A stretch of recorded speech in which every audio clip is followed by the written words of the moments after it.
नमस्कार. स्वागत आहे तुमचं सोनालीज फूड लॅब या युट्यूब चॅनल मध्ये. आज मी तुम्हाला रक्षाबंधन स्पेशल काजू कतली कशी बनवायची हे सांगणार आहे.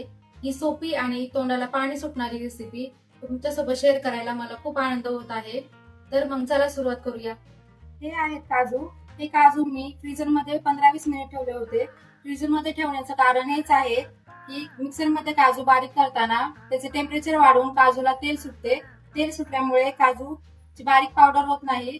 तर मग आपण काजूची बारीक पावडर करून घेऊया. काजूची पावडर करताना आपल्याला एक काळजी घ्यायची आहे. मिक्सर चालू बंद करून आपल्याला काजूची पावडर बनवायची आहे, जेणेकरून काजूची पावडर बनवताना टेम्परेचर वाढणार नाही आणि त्याची बारीक पावडर होईल. काजूची पावडर आपण कशी बनवणार आहे ते एकदा पाहूया.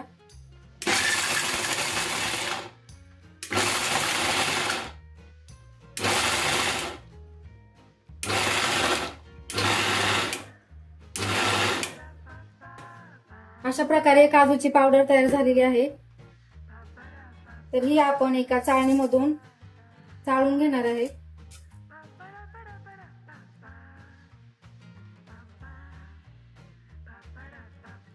ही पावडर अशी चाळून घ्यायची.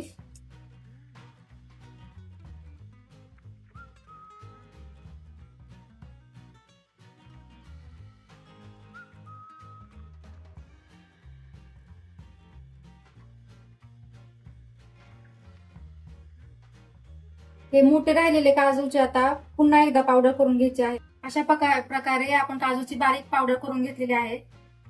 ही पावडर आपण एका बाउलमध्ये काढून घेऊया. इथे आपण 2 वाटी काजूची पावडर घेतलेली आहे. तर आपल्याला काजू कतली करायसाठी पाक करावा लागेल. तर पाक करण्यासाठी जर काजूची पावडर 2 वाटी असेल तर पाऊण वाटी साखर लागेल आणि पाऊण वाटी पाणी लागेल.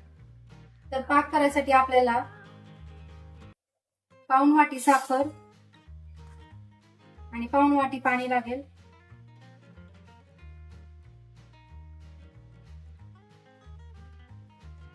हा पाक आपण फक्त साखर विरघळेपर्यंत ठेवायचा. तर पाकाला एक उकळी आल्यानंतर त्यात आपण ही काजूची पावडर टाकणार आहे.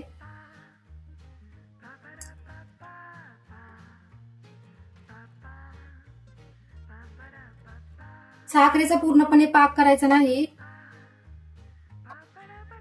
याला आता आपण हळूहळू हलवत मस्त घट्ट करून घेणार आहोत.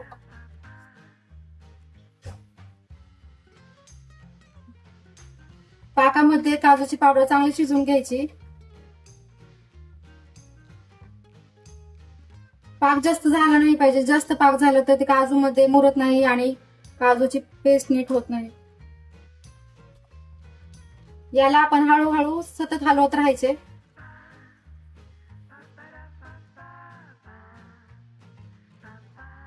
आता या आपण डिश मध्ये काढून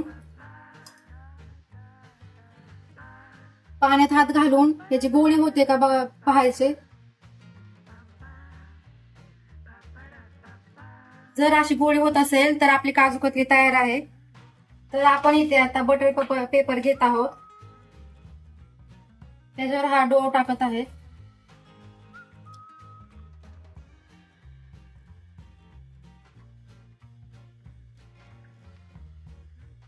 त्याच्यावर अजून एक बटर पेपर टाकणार आहोत.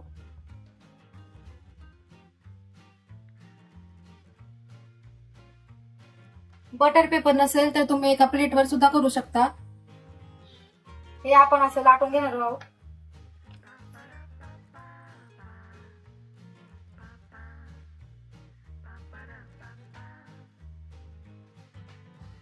अशा प्रकारे हे जाडसर लाटायचं आहे.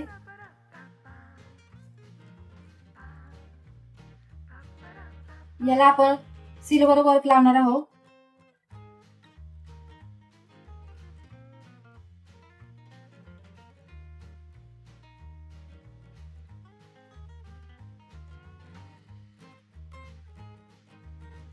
दहा मिनिट थंड झाल्यानंतर याचे आपण बारीक काप करून घेणार आहोत.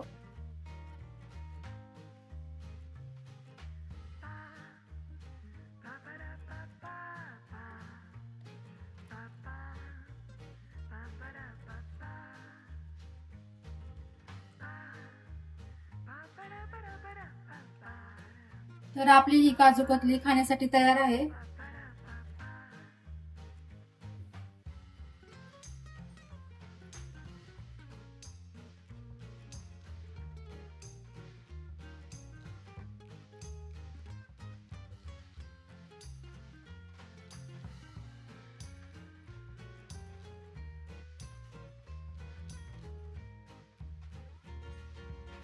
ही रेसिपी आवडल्यास लाईक, शेअर आणि सबस्क्राईब करायला विसरू नका.